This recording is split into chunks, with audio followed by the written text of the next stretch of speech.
আমি উচ্ছে আলু পেঁয়াজ টমেটো দিয়ে একটা চচ্চড়ি করব।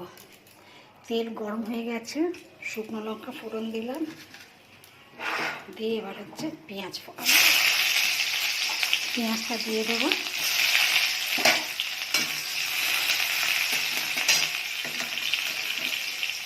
উচ্ছেটা দিয়ে দেবো।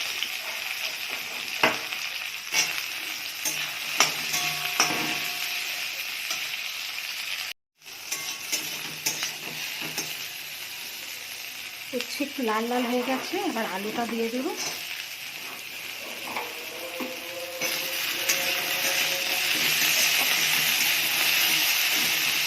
এটা একটু ভাজা ভাজা করে নেব।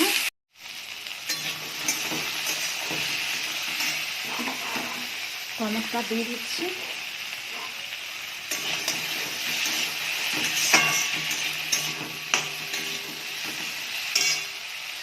নুন হলুদ লঙ্কা জিরে ধনে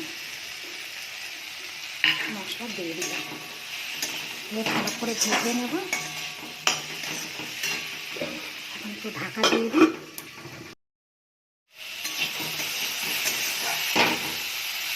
মশলা ভাজা ভাজা হয়ে গেছে, আবার একটু জল দিয়ে দেবো।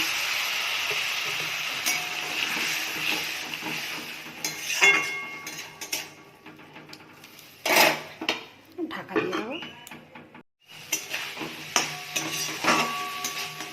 উচ্ছে আলু টমেটো পেঁয়াজ দিয়ে চচ্চড়ি হয়ে গেছে।